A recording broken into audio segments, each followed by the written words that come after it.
Hi hello അസ്സാം വലൈക്കും welcome back. ഇന്നിപ്പോൾ വന്നിട്ടുള്ളത് ഒരു കണ്ണിമാങ്ങ അച്ചാർ ഉണ്ടാക്കുന്ന റെസിപ്പി ആയിട്ടാണ്. അപ്പോൾ അതിനുവേണ്ടി 2 ടേബിൾ സ്പൂൺ ഉലുവ ഒന്ന് വറുത്തെടുക്കാം. ഓവർ കരിഞ്ഞു പോകുന്നു വേണ്ട, ഒന്നൊരു പൊട്ടുന്നൊരു ഇതിങ്ങനെ ആകുമ്പോഴത്തേക്കും അത് മാറ്റിയെടുക്കാം കേട്ടോ.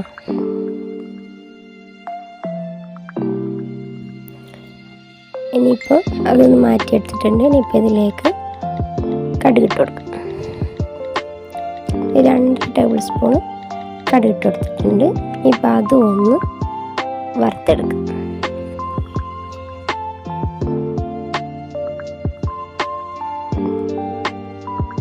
അതൊന്ന് പൊട്ടലൊടുങ്ങിയാൽ നമുക്ക് മാറ്റിയെടുക്കാം.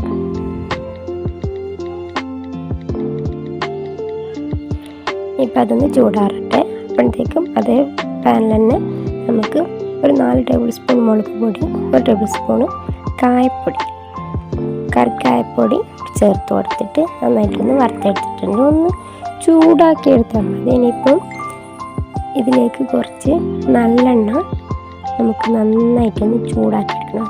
തിളച്ചതാവൊന്നും വേണ്ട, എന്നാൽ നന്നായി ചൂടായാൽ മതി. ആ ഒരു ചൂടാകുമ്പോൾ മാറ്റി വെക്കാം. ഇനിയിപ്പോൾ അച്ചാറിട്ട് തുടങ്ങുക. അപ്പം നേരത്തെ മസാല ചൂടാക്കി വെച്ചിട്ടില്ലേ, അതൊന്ന് ഒരു വലിയ ബൗളിലേക്ക് ഇട്ട് കൊടുക്കാം. ഇനിയിപ്പോൾ ഉലുവയും കടുകും കൂടി വറുത്ത് നന്നായി പൊടിച്ചെടുത്തിട്ടുണ്ട്. അതും ആവശ്യത്തിൽ കുറച്ചിട്ടാൽ മതി. മുഴുവനായിട്ട് ആദ്യം തന്നെ ഇടണ്ട, ടേസ്റ്റ് നോക്കിയിട്ട് വീണ്ടും ഇട്ടാൽ മതി. ഇനിയിപ്പോൾ നമ്മൾ മുമ്പ് ഇട്ട് വെച്ചിട്ടുള്ള കണ്ണിമാങ്ങ നന്നായി പൊടിച്ചിട്ടുണ്ട്. അത് ഞാൻ അതിൻ്റെ നന്നായിട്ടുള്ള വെള്ളം അലിനോർന്ന് വരും, അപ്പം അത് മാറ്റി വെച്ചിട്ടുണ്ടായിരുന്നു.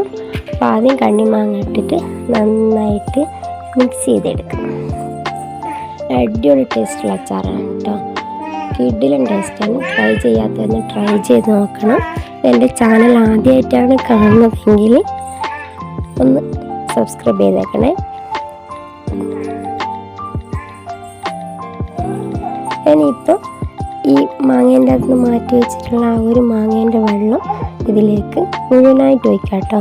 കുറച്ച് ഒഴിച്ചിട്ട് വീണ്ടും അങ്ങനെ ഒഴിച്ചിട്ട് മുഴുവനായിട്ട് ഒഴിച്ച് കൊടുക്കാം. മാറ്റി വെക്കാനൊന്നും ഉണ്ടാവില്ല. ഇത് കറക്റ്റ് പാകമായിരുന്നു. എങ്കിലേ ആ ഒരു കണ്ണിമാങ്ങേൻ്റെ ടേസ്റ്റ് കറക്റ്റ് വരുള്ളൂ. അപ്പോൾ ഇത്തിരിയും കൂടി മുളക് പൊടിയും ആ ഒരു ഉലുവയും കടുകും കൂടി പൊടിച്ചതും വേണമെന്നുണ്ടായിരുന്നു. അപ്പോൾ കുറച്ചും കൂടി ഇട്ട് കൊടുക്കാം. അവരവരുടെ എന്താ പറയുക, എരിവിനനുസരിച്ച് മുളക് പൊടി കൂട്ടുകയും കുറക്കുകയൊക്കെ ചെയ്യാം കേട്ടോ. അച്ചാറാകുമ്പോൾ കുറച്ച് എരിവുണ്ടാകുന്നതാണ് നല്ലത്. അപ്പോൾ നേരത്തെ പൊടിച്ച് വെച്ചിരിക്കുന്ന ആ ഒരു മസാല മുഴുവനായിട്ട് ഇട്ട് കൊടുത്തിട്ടുണ്ട്.